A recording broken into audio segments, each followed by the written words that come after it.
baginda Rasul mengajarkan ilmu ma'rifat, ilmu tauhid ini kepada umatnya selama 13 tahun dalam memperkenalkan Allah itu kepada diri mereka.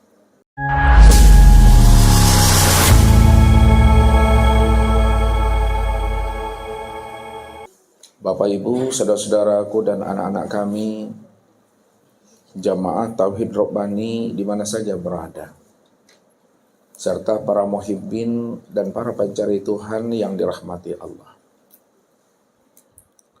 Bapak Ibu, saudara-saudaraku yang dirahmati Allah,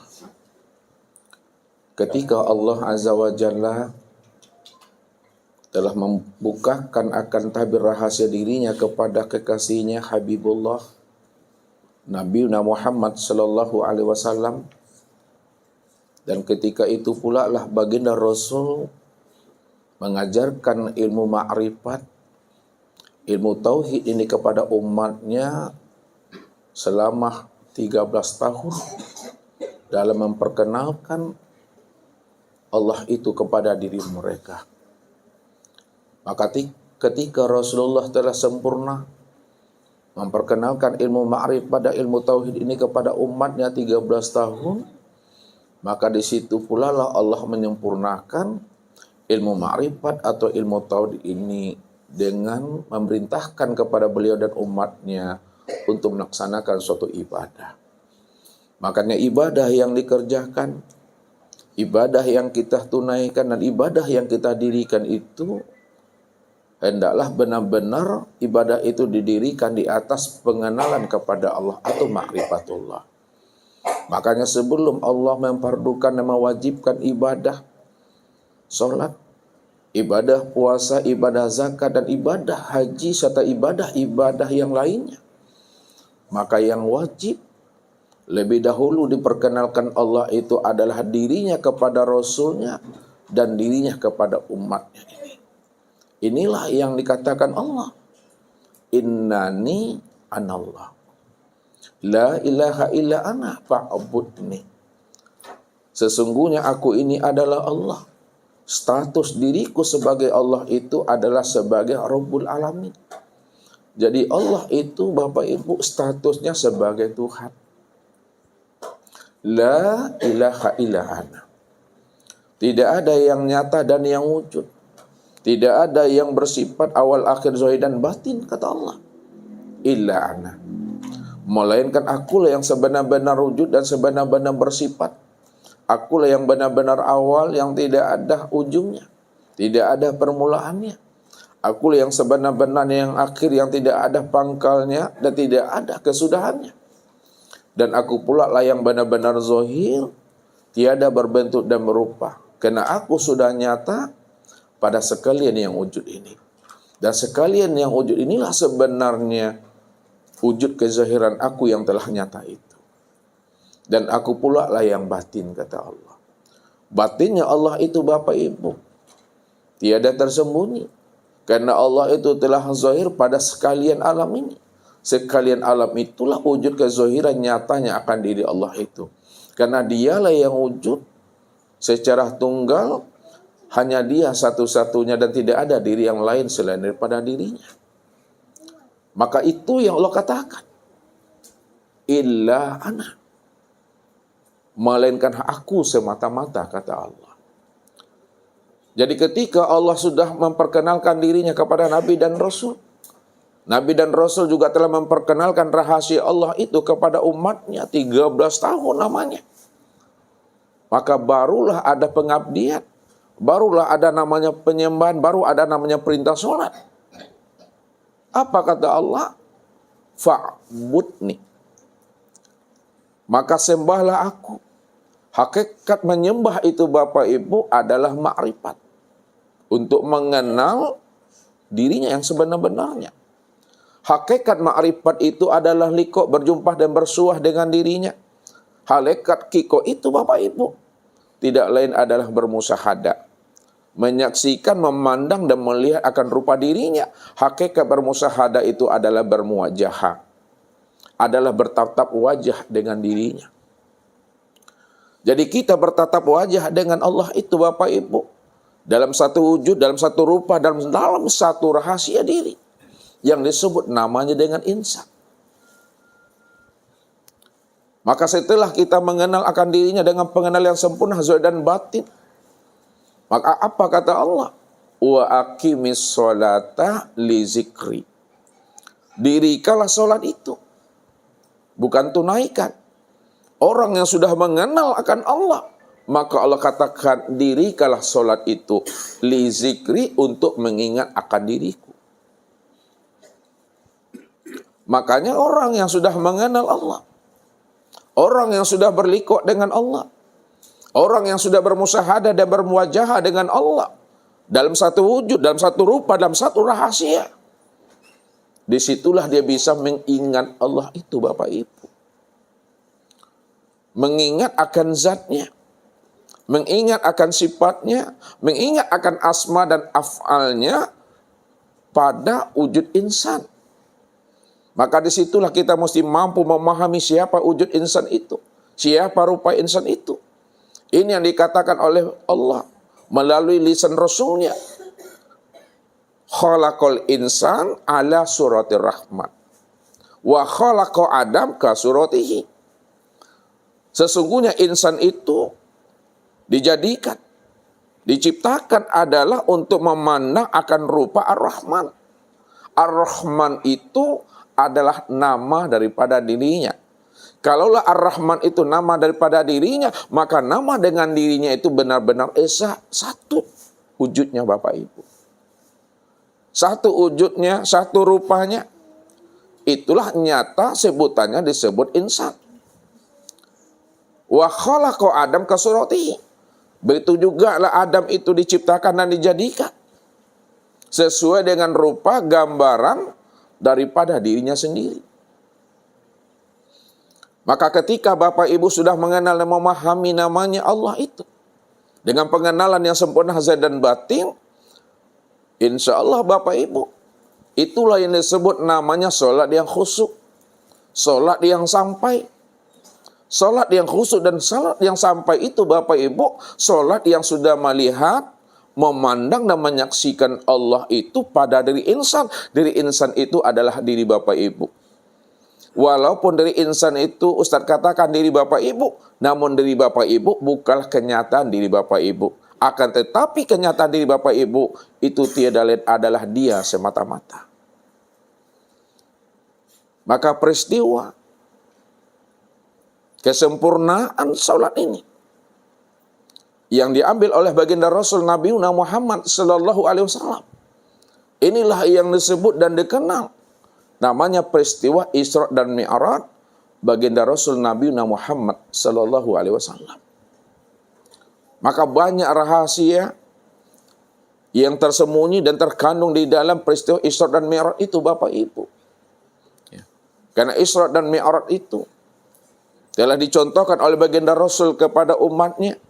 Kalaulah baginda Rasul telah mencontohkan berisra Mi'raj, maka kita sebagai umatnya mesti setiap waktu, mesti setiap saat kita ini bermi'raj kepada Allah Subhanahu wa taala.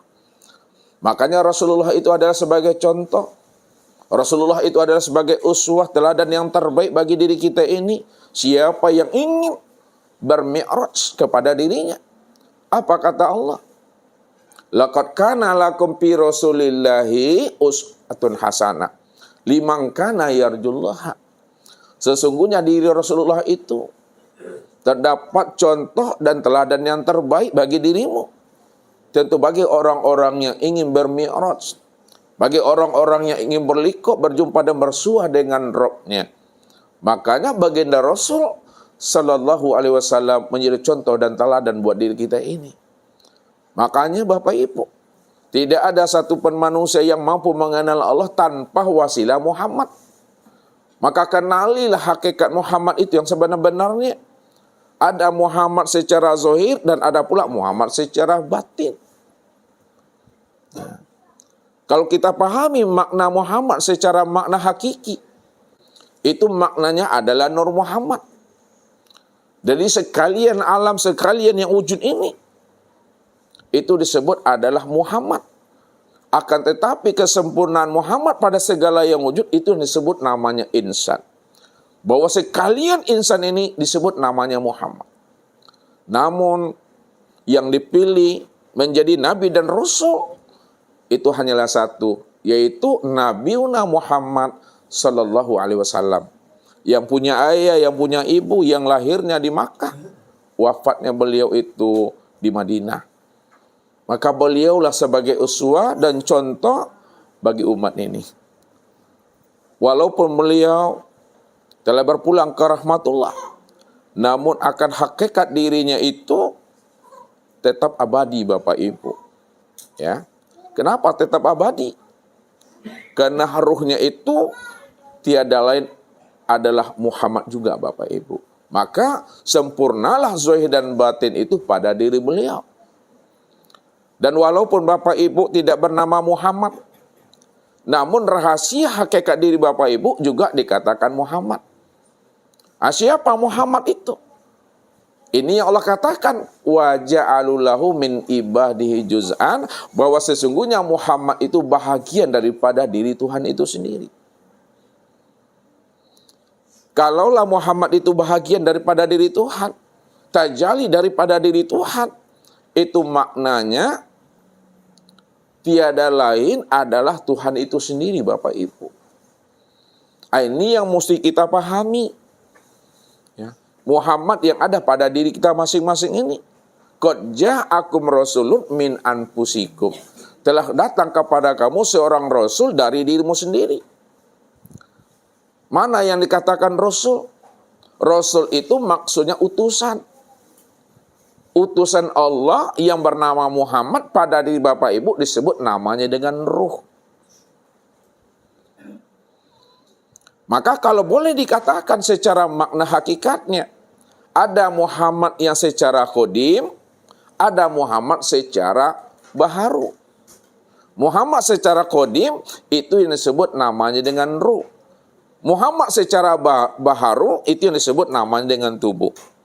Namun Bapak Ibu tidak boleh bertahan pula kepada tubuh. Pandang tilik rahasia hakikat daripada tubuh itu juga asalnya adalah Nur Muhammad. Jadi tubuh ini asalnya Nur Muhammad, ruh itu juga asalnya Nur Muhammad. Berarti tubuh dan ruh ini yang disebut namanya Muhammad. Nah, siapa Muhammad? Muhammad itulah rahasia ilahi. Muhammad itulah rahasia Allah. Atau boleh juga dikatakan Bapak Ibu, Muhammad itu sifatnya Allah, Allah itu adalah zatnya Muhammad. Muhammad itu tubuhnya Allah, dan Allah itu ruhnya Muhammad. Begitulah kita memahami dua nama tapi satu diri. Ya. Dua rupa satu diri. Satu wujud. Nah, kalau kita sudah bisa memahami Muhammad dengan Allah itu ada hakikatnya satu. Disitulah Bapak Ibu melihat, memandang dan menyaksikan Allah itu ya dalam satu wujud, namun dalam satu rahasia juga di sana. Karena orangnya itu tiada lain adalah dirinya juga. Allah itu nama daripada dirinya, Muhammad itu nama daripada wujud dirinya. Dia juga lah semata-mata yang dikatakan ahad itu, Bapak Ibu. Jadi untuk lebih jelasnya Bapak Ibu, pemahaman makna Isra dan Mi'raj ini kita coba memahaminya secara syariat dan kita pahami pula secara makna hakikat supaya kita ini bisa juga berisra Mi'raj setiap harinya. Karena ini telah dicontohkan oleh baginda Rasul itu kepada umatnya. Untuk lebih paham dan lebih jelasnya Bapak Ibu, tunggulah pesan-pesan berikut ini. Baik Bapak Ibu, kita mencoba untuk membukakan tabir daripada rahasia Isra dan Mi'raj ini. Jadi setiap kita mesti mampu melakukan perjalanan Isra Mi'raj.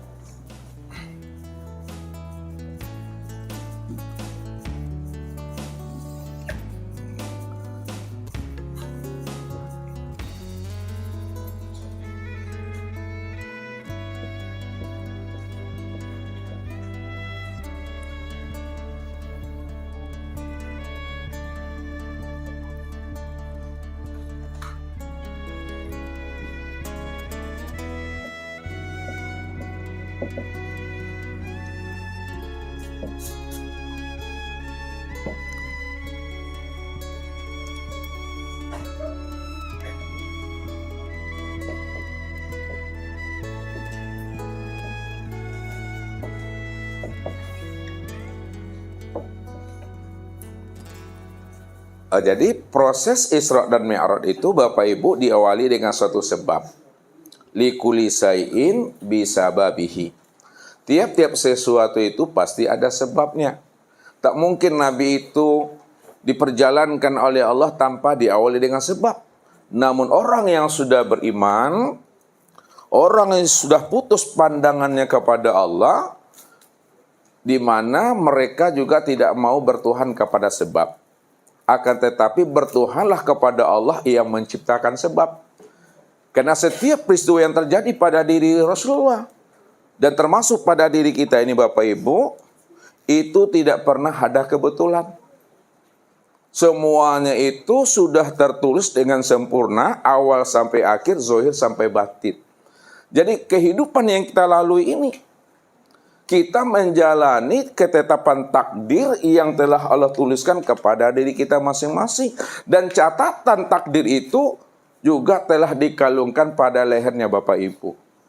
Coba perhatikan Bapak Ibu. Apa kata Allah? Wa kullal insan alzamnahu ta'ira fi unukihi. Setiap diri manusia, setiap kita itu telah dikalungkan catatan kitab luh itu pada lehernya masing-masing.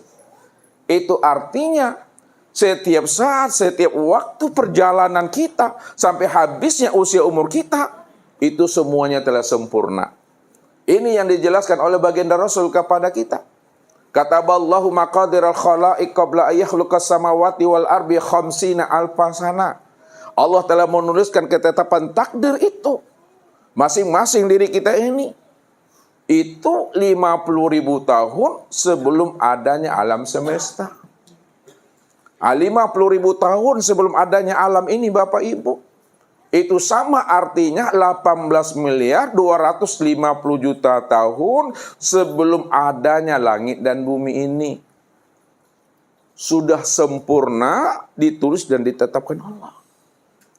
Makanya peristiwa Isra dan Mi'raj itu juga sudah tertulis dalam catatan kitab luh. Begitu hati kita ini mesti mampu memandang Allahnya sebelum peristiwa itu terjadi. Ini kasab inilah yang mesti kita latih, yang telah dicontohkan oleh Abu Bakar As-Siddiq, Umar bin Khattab, Utsman bin Affan, dan Ali bin Abi Thalib. Apa kata beliau? Ma ra'aitu sayyan ila wa ra'aitullahu qablahu. Apa kata Abu Bakar As-Siddiq? Tidaklah aku melihat satu peristiwa, tidak melihat satu kejadian apapun pada diriku dan di luar diriku. Akan tetapi hatiku ini ya Rasul, kata Abu Bakar, hatiku ini telah mampu memandang Allahnya sebelum peristiwa itu terjadi pada dirinya. Lalu kasabnya Abu Bakar ini Bapak Ibu disempurnakan oleh kasabnya Umar bin Khattab. Apa kata Umar bin Khattab? Ma ra'aitu sayyan ila wa ra'aitullahu ba'dahu. Tidaklah aku melihat satu peristiwa dan kejadian ya Rasulullah pada diriku dan di luar diriku, melainkan hatiku ini telah mampu memandang Allahnya sebelum peristiwa itu terjadi, dan setelah peristiwa itu terjadi, hatiku dah mampu memandang Allahnya di sana. Lalu kasabnya Abu Bakar dan Umar disempurnakan oleh kasabnya Utsman bin Affan. Apa kata beliau? Ma ra'aitu sayyan ila wa ra'aitullahu ma'ahu. Tidaklah aku melihat satu peristiwa dan kejadian ya Rasul, melainkan aku ini telah mampu memandang Allahnya sebelum peristiwa, setelah peristiwa, dan beserta peristiwa. Hatinya ini dah mampu memandang Allahnya di situ. Maka inilah yang dikatakan oleh baginda Rasul kepada kita, la tataharrakun zarra ila biznillah. Tidak akan bergerak suatu benda, suatu peristiwa dan kejadian Semua peristiwa dan kejadian itu semuanya terjadi atas kudratillah wal iradatillah itu. Lalu kasabnya Abu Bakar, Umar, Utsman ini Bapak Ibu disempurnakan oleh kasabnya Ali bin Abi Thalib. Apa kata Ali bin Abi Thalib? Ma ra'aitu syai'an ila wa ra'aitullahu fihi. Tidaklah aku melihat satu peristiwa dan kejadian ya Rasulullah, di mana hatiku ini mampu memandang Allahnya sebelum peristiwa, setelah peristiwa, beserta peristiwa, dan meliputi semua peristiwa. Hatiku ini mampu memandang Allahnya yang lampau, sekarang maupun yang akan datang. Makanya peristiwa Isra dan Mi'raj itu Bapak Ibu bukan suatu peristiwa dan perkara yang baru. Akan tetapi Isra dan Mi'raj itu suatu perkara yang sudah lama dituliskan Allah, yang sudah berada dalam catatan kitab Luh itu, yang ada pada diri Rasulullah. Namun untuk menzahirkan suatu peristiwa Isra dan Mi'raj, inilah yang disebut namanya suatu peristiwa yang dikatakan sebab. Namun Rasulullah tidak pernah bertuhan kepada sebab, akan tetapi beliau tetap bertuhan kepada yang menciptakan sebab. Yang menciptakan sebab, yang menciptakan peristiwa, yang menjadikan masa itu adalah Allah. Ana ad-dahar. Aku adalah masa, aku adalah peristiwa, aku adalah sebab, kata Allah. Jadi pandangan hati kita,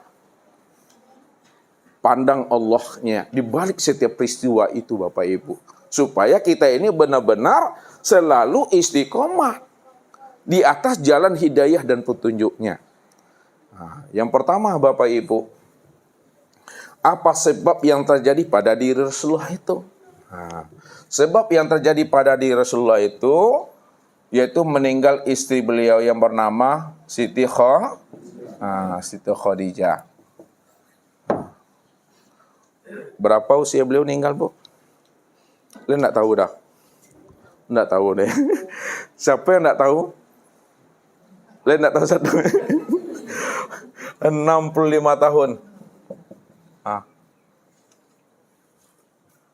Atau Rasulullah itu sedih Bapak Ibu. Ya, ditinggal oleh istri beliau yang senantiasa membantu perjuangan Rasulullah itu. Nah, sekarang ditinggalkan oleh istri. Ya.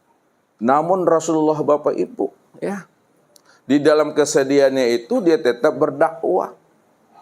Tetap dia berdakwah, menyampaikan kalimat tauhid ini kepada umat. Selang beberapa waktu istri beliau meninggal, diikuti pula oleh pamannya. Siapa nama pamannya?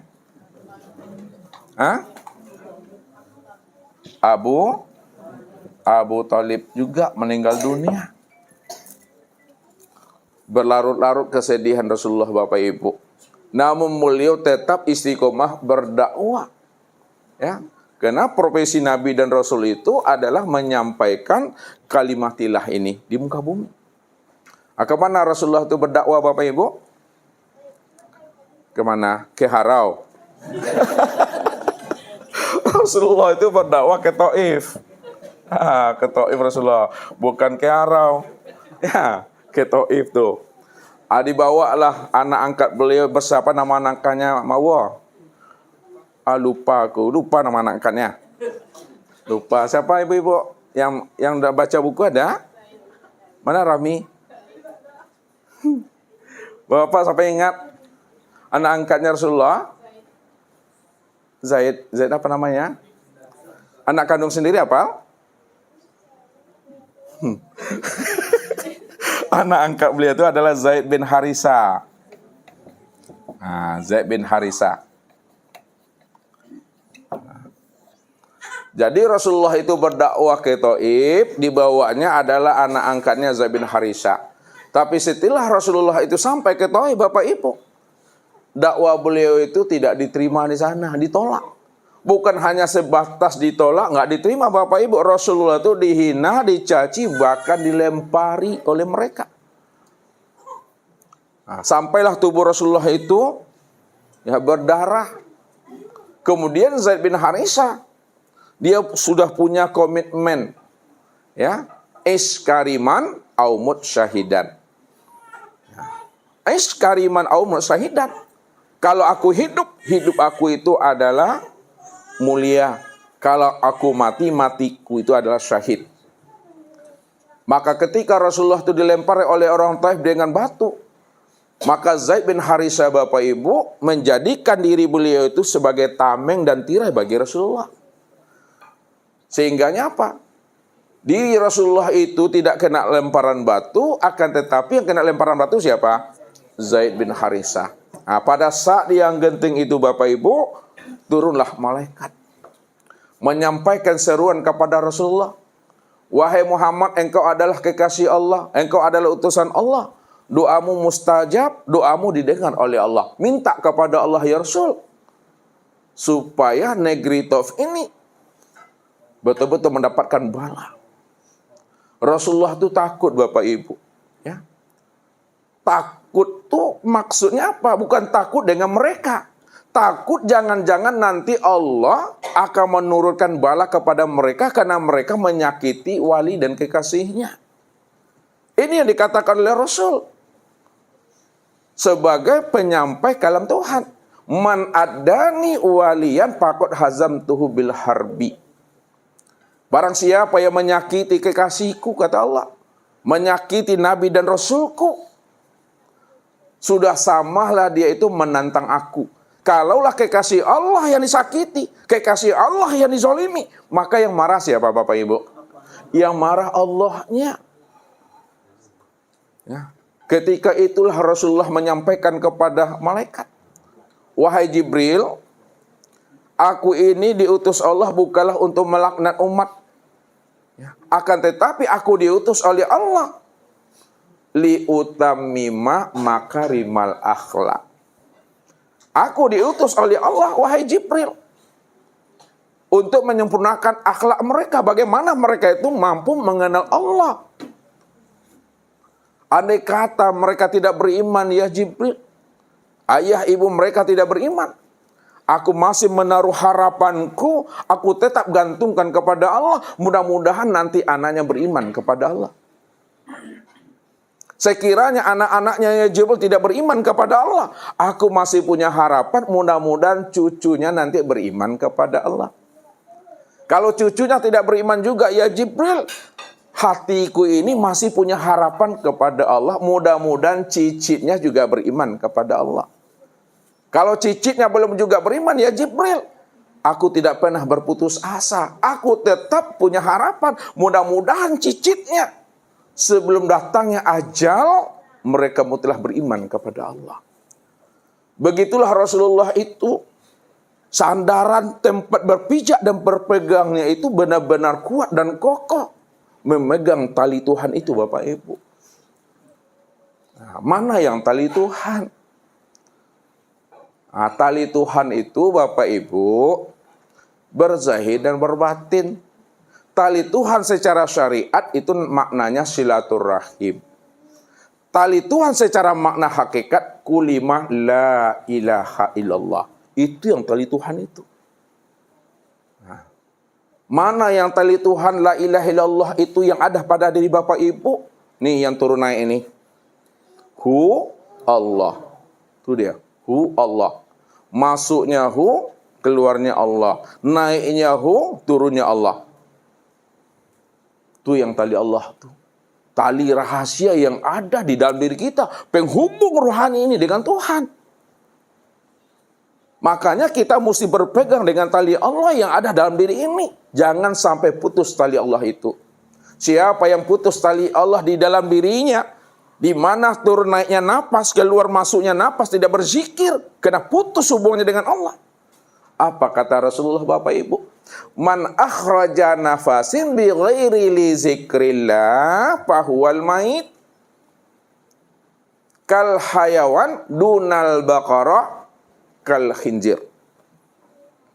Siapa yang tidak berpegang pada tali Allah, lupa dia ingat Allah, tidak tahu yang keluar dan yang masuk itu, yang mana yang keluar, yang mana pula yang masuk, Kalau keluar kemana tembusnya? Kalau masuk kemana pula batasannya? Tidak paham mereka, tidak tahu mereka cara menghubungkan rohani kepada Allah, cara menyambungkan tali kepada Tuhan. Maka mereka itu, kata Rasul, sudah sama seperti bangkai. Tapi bangkainya, kata Rasul, adalah bangkai hewan. Namun bangkai hewan itu bukanlah sapi, Bapak Ibu, akan tetapi adalah babi. Makanya kita mesti senantiasa menyambung tali Allah itu selalu dalam diri kita, jangan sampai putus. Makanya Syekh Junaid, Bapak Ibu, khawatir dia jangan-jangan nanti terputus tali Allah di dalam dirinya. Sampai-sampai beliau itu menghukumkan dirinya di tengah-tengah umat itu. Apa maknanya? Apabila hatiku ini lupa, hatiku ini lalai mengingat Allah walaupun sesaat, aku hukumkan diriku ini adalah murtad. Dihukumkannya dirinya kafir. Karena takut dia, Bapak Ibu. Sebab kalau lupa kita kepada Allah, itu terputus tali Allah. Ketika itu, kata Rasul, mereka itu adalah bangkai. Bangkainya bukan bangkai hewan, bukan bangkai sapi, akan tetapi adalah namanya babi itu. Ini yang mesti kita pahami. Makanya Rasulullah tetap selalu menghubungkan batinnya. Disitulah Nabi itu bisa memahami dan mengambil iktibar. Sesungguhnya Rasulullah itu yang menguji beliau itu adalah Allah. Allah yang menguji beliau, Allah yang menguji sahabatnya Zaid bin Harithah. Namun nampak wujudnya pada si A, si B, dan si C. Disitulah Nabi itu mampu berlaku sabar karena beliau mampu memandang Allahnya di balik rupa wajah si A dan si B itu. Namun orang kafir Quraisy, orang Taif, Bapak Ibu, kenapa beliau menempar Rasulullah? Karena beliau tidak mengenal siapa dirinya dan mereka juga mengenal akan Tuhannya. Akan tetapi kalau mereka mampu memahami akan rahasia dirinya, dia mampu mengenal Tuhannya yang telah wujud dan nyata pada dirinya, maka Rasulullah itu bukan dilemparnya, Bapak Ibu. Rasulullah itu dirangkulnya, dipeluknya. Tapi mereka tidak mampu memahami akan rahasia dirinya. Ulaika fi dolalim ba'id wa ulaika fi dolalim mubin, kata Allah. Mereka telah berada pada kesesatan yang jauh dan sesat mereka itu telah benar-benar nyata, kata Tuhan. Tapi karena Nabi adalah sebagai contoh uswatun hasanah bagi umat ini, beliau mampu memandang Allahnya di balik itu. Sebab kalau mereka itu tidak nyata kudratnya Allah pada diri mereka, tidak nyata iradatnya Allah pada diri mereka, tidak nyata sama basar kalamnya Allah pada diri mereka, dan kalau tidak nyata hayatnya Allah pada diri mereka, maka mereka tidak akan pernah mampu mengambil batu lalu melemparkannya. Maka inilah rahasianya Allah katakan, wa ma ramaita iz ramaita walakinnallaha rama. Tidaklah mereka melempar, tidaklah engkau melempar, tidaklah dia melempar, hai Muhammad. Ketika mereka melempar, sebenarnya yang melempar itu pada mereka, pada dirimu, pada dia, itu sebenarnya adalah aku. Wa fi anfusikum afala tubsirun, kata Allah. Aku ini telah wujud dan nyata pada diri mereka. Aku ini telah wujud dan nyata pada dirimu. Kenapa tidak kamu pahami siapa sebenarnya dirimu itu, kata Allah.